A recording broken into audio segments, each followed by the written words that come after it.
बिस्मिल्लाहिर्रहमानिर्रहीम। मैंने fry pan रख दिया है और हम ड्राई फ्रूट और केले का नाश्ता बनाने जा रहे हैं। मैंने 1 चम्मच बटर और मेरा दूसरी तरफ पराठा तैयार है। पराठे के साथ खाऊंगा, कभी कभी खाने में बहुत मजा आता है। तो मैंने 1 चम्मच बटर डाल दिया।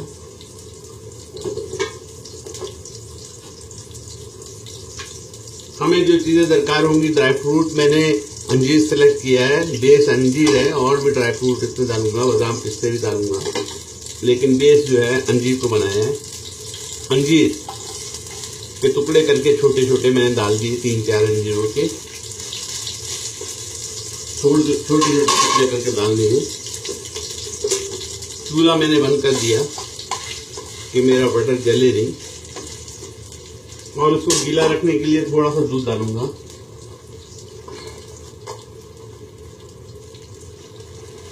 थोड़ा सा दूध, ताकि ये ज्यादा पके नहीं, जले नहीं।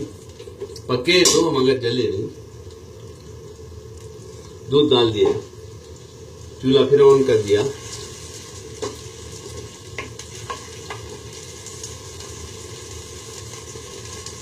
अब मैं इसमें तो केला डालूंगा। केलों के बारीक बारीक टुकड़े कर लिए, तो कतले कर लिए हैं इस तरह के, और अब वो डालूंगा।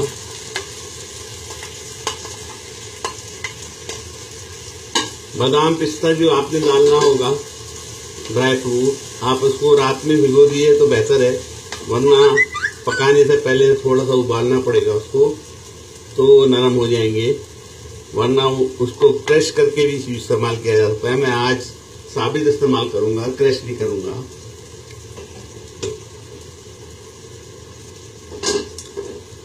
केले को थोड़ा सा पकते ही, चूल्हा तेज कर दूं मैं, केले को थोड़ा सा पकते ही हम इसमें बादाम पिस्ते डालेंगे और ये हमारा खाना तैयार हो जाएगा। अब देखिए दूध सूख गया और तेल से, यानी हमने जो बटर डाला था वो छोड़ने शुरू कर दिया। हर खाना जब तेल बटर छोड़ने लगे, यानी जो उससे आप फ्राई कर रहे हैं बटर या तेल से, वो छोड़ने लगे तो समझिए कि आपका वो खाना तैयार तकरीबन हो जाता है। फिर उसको सिर्फ भूनना होता है। अब ये भूनने से दूध के में और भी कमी आ गई।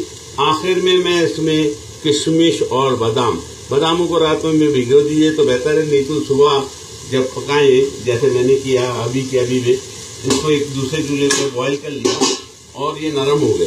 तो बादाम मैंने कुछ काट दिए और कुछ साबित डाल दिए, दिखाने के लिए कि इस तरह भी डाले जा सकते हैं। ये हमारा केलों का नाश्ता हलवा तैयार हो गया। अब इसको हम जबरदस्त पराठे के साथ खाएंगे, गरम गरम। हफ्ते में 1 दफा, महीने में 1 दफा, 15 दिन में 1 दफा, मुझ जैसे आदमी को भी खाने में कोई हर्ज नहीं है। उम्मीद है ये बहुत ताकतवर खाना है और टेस्टी खाना है। उम्मीद है आप भी बनाएंगे। इसमें खुशबू के लिए आप ज़ाफ़रान भी डाल सकते हैं और खुशबू के लिए इलायची को भी कूट के डाल सकते हैं, लेकिन मैं कुछ नहीं डालता।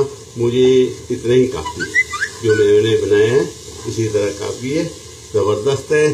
उम्मीद है आपको समझ में आ गई होगी। उम्मीद है आप भी बनाएंगे और मुझे दुआओं में याद रखिएगा। मैं आपकी दुआओं का तलबगार हूँ।